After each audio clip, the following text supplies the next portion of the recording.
Welcome to SSC GS Junction. Here you will find the easiest methods, high quality notes, shortcut tricks and daily current affairs. नमस्कार, आज हम बात करने वाले हैं भारत के एक ऐसे संवैधानिक पद की जो बहुत महत्वपूर्ण है, लेकिन जिसके बारे में अक्सर उतनी चर्चा नहीं होती। जी हाँ, हम बात कर रहे हैं भारत के उपराष्ट्रपति की। तो चलिए आज इस पूरे पद को, इसके काम को, सब कुछ एकदम आसान तरीके से समझते हैं। तो चलिए शुरू करते हैं एक बड़े ही मजेदार सवाल से। सोचिए, भारत में ऐसा कौन सा पद है जहां उस पद पर बैठे व्यक्ति को उस पद की सैलरी मिलती ही नहीं, बल्कि उन्हें सैलरी मिलती है राज्यसभा के चेयरमैन होने की। है ना दिलचस्प? इसका जवाब आपको इसी चर्चा में मिलेगा और ये उपराष्ट्रपति पद की सबसे अनोखी बातों में से एक है। तो सबसे पहले ये समझते हैं कि आखिर ये पद है क्या। देखिए, हमारे संविधान का आर्टिकल 63 साफ कहता है कि भारत में एक उपराष्ट्रपति होंगे और ये पद प्रेसिडेंट के ठीक बाद देश का दूसरा सबसे बड़ा संवैधानिक पद है। तो इनके काम क्या हैं? मोटे तौर पर इनके 3 मुख्य रोल्स हैं। पहला, जैसा हमने अभी बात की, ये देश का दूसरा सबसे ऊंचा पद है। दूसरा, और ये बहुत महत्वपूर्ण है, वो राज्यसभा के पदेन सभापति यानी एक्स ऑफिशियो चेयरमैन होते हैं। इसका मतलब जो भी इस पद पर आएगा वो ऑटोमेटिकली राज्यसभा का सभापति बन जाएगा। और तीसरा, अगर कभी प्रेसिडेंट का पद खाली हो जाता है तो ये एक्टिंग प्रेसिडेंट के तौर पर काम करते हैं। ठीक है, पद की अहमियत समझ आ गई, पर सवाल यह है कि इस पद तक पहुंचते कैसे हैं, इसका इलेक्शन कैसे होता है। चलिए चुनाव की प्रक्रिया को समझते हैं। उपराष्ट्रपति का चुनाव एक इलेक्टोरल कॉलेज करता है। अब ये क्या है? इसमें लोकसभा और राज्यसभा दोनों सदनों के सभी एमपीज यानी मेंबर्स ऑफ पार्लियामेंट शामिल होते हैं। वोटिंग का सिस्टम होता है प्रोपोर्शनल रिप्रेजेंटेशन, जिसमें सिंगल ट्रांसफरेबल वोट का इस्तेमाल होता है।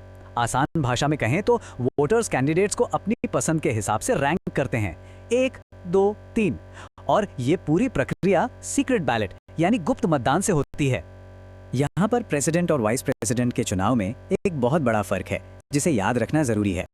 प्रेसिडेंट के चुनाव में सिर्फ चुने हुए एमपीज और एमएलएज वोट देते हैं, लेकिन वाइस प्रेसिडेंट के चुनाव में लोकसभा और राज्यसभा के सभी एमपीज वोट देते हैं, चाहे वो चुने हुए हों या मनोनीत। ये एक छोटा सा पॉइंट है, पर कॉम्पिटिटिव एग्जाम्स में खूब पूछा जाता है। अच्छा, तो इस पद के लिए कौन खड़ा हो सकता है? योग्यता क्या है? बहुत सिंपल है। पहली शर्त, भारत का नागरिक होना चाहिए। दूसरी, उम्र कम से कम 35 साल होनी चाहिए। तीसरी, वो राज्यसभा का सदस्य चुने जाने के काबिल होने चाहिए।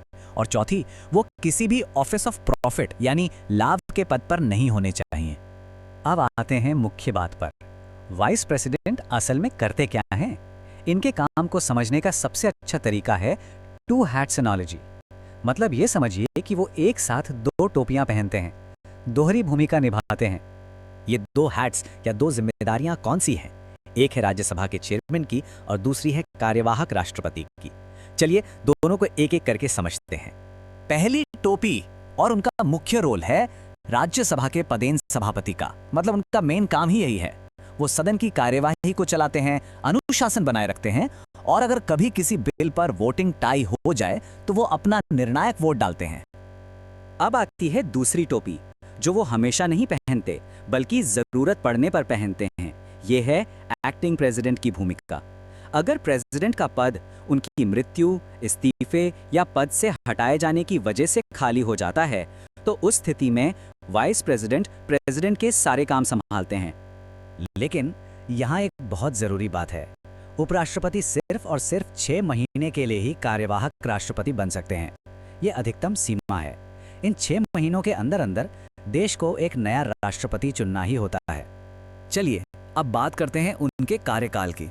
मतलब वो कितने समय तक पद पर रहते हैं और उन्हें हटाने की प्रक्रिया क्या है। तो उपराष्ट्रपति का कार्यकाल होता है पूरे 5 साल का। और हाँ, कोई व्यक्ति कितनी भी बार दोबारा चुना जा सकता है, इस पर कोई रोक नहीं है। अगर उन्हें इस्तीफा देना हो तो वो अपना इस्तीफा राष्ट्रपति को देते हैं और उन्हें पद की शपथ भी राष्ट्रपति ही दिलाते हैं।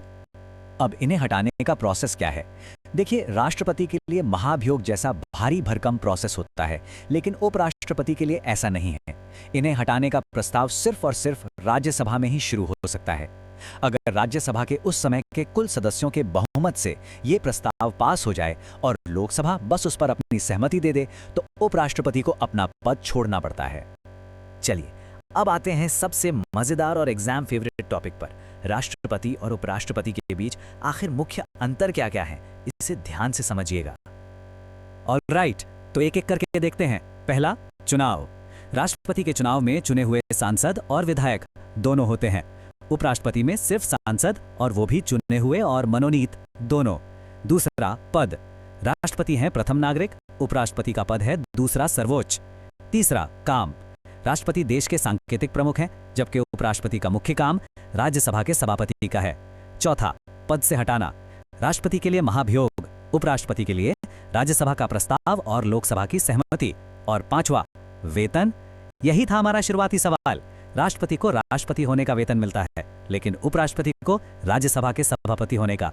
मिल गया जवाब। अब इतने सारे अनुच्छेद हैं, 63, 64, 65, याद कैसे रखें? चिंता मत कीजिए, इसकी एक सुपर आसान ट्रिक है।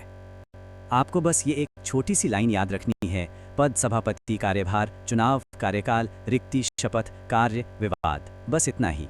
ये लाइन आपको अनुच्छेद 63 से लेकर 71 तक सब कुछ याद करा देगी। देखिए कैसे। पद से अनुच्छेद 63 यानी उपराष्ट्रपति का पद। सभापति से अनुच्छेद 64 यानी वो राज्यसभा के सभापति होंगे। कार्यभार से अनुच्छेद 65 यानी कार्यवाहक राष्ट्रपति का कार्यभार। चुनाव से 66, कार्यकाल से 67, रिक्ति से 68 यानी पद की रिक्ति भरने का समय, शपथ से 69 और विवाद से अनुच्छेद 71 जो चुनाव से जुड़े विवादों के बारे में है। देखा कितना सिंपल है।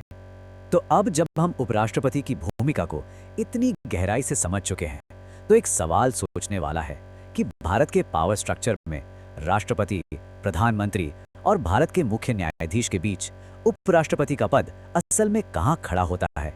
इस पर जरूर सोचिएगा।